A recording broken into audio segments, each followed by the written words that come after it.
Well, you guys already see the title of the video, but you're probably asking yourself, how did they end up reaching this point exactly? You have to take it all the way back to the days leading up to the eventual guilty verdict the NFL received in the first place on June 27th that forced them to pay at least $14.1 billion to people and businesses who subscribed to the Sunday Ticket service from June 2011 to February of 2023. However, according to multiple sources, CBS, the Associated Press, and ESPN, the Judge Gutierrez, before they reached a verdict and final depositions from both sides, he had witnesses come up. Who are these witnesses exactly? Witnesses included the University of San Francisco economist by the name of Daniel Rasher, and an expert witness by the name of John Zona. According to multiple sources, these two witnesses were supposed to rationalize the amount for the given settlement proposed by the group of subscribers, and they had to conform to one of two models: a college football model, which would have given them a total of $7.01 billion, or the multiple distributor model, which would have given them a total of $3.48 billion. Gutierrez felt as though the number initiated in the first place seemed like a reasonable pitch, but if they had gone about their argument in a specific way, the total would have decreased all the way down to $3.48 billion. However, in their arguments, the two witnesses circumvented the entire process and just went about it a completely different way, which the judge was not too keen on at the time, and certainly when he went through this again while hearing out the NFL over the course of the past few days, he was not a large fan of that at all. According to the Associated Press, there was a list price in 2021 that they used as the base.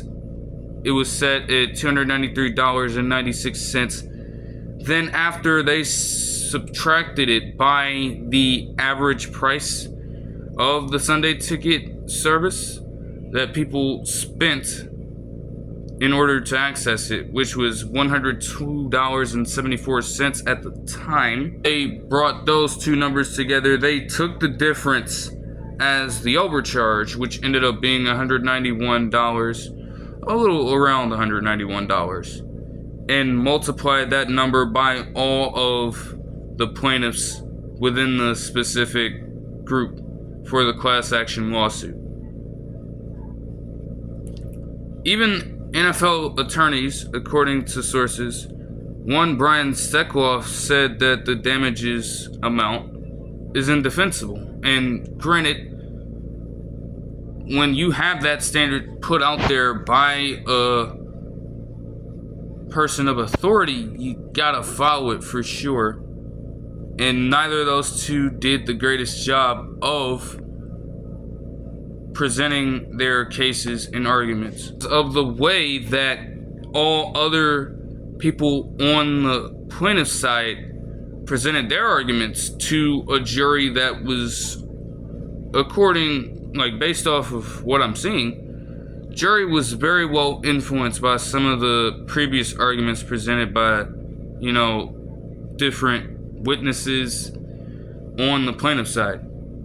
They were easy to read, to be honest, and very easy to persuade. And they got away with that and got the verdict. But after all of that, it is no longer. As of yesterday, the NFL was ordered to not have to pay that money anymore, as Judge Gutierrez overturned the $4.7 billion verdict. So they don't have to give any of that over. It's a win for them, as they can proceed through this season smoothly for the most part, but still, even with this, one could say that the case could be completely dead after this. No, the witnesses still have an opportunity to give their side of the story and shoot for another opportunity in court. They have to take it up with the Ninth Circuit Court of Appeals in order to file for another potential trial. But as the story develops, there will continue to be updates that we'll have to look at and see from there. That'll do it for this one. I hope you guys enjoyed the video, and I'll see you guys next time. Peace.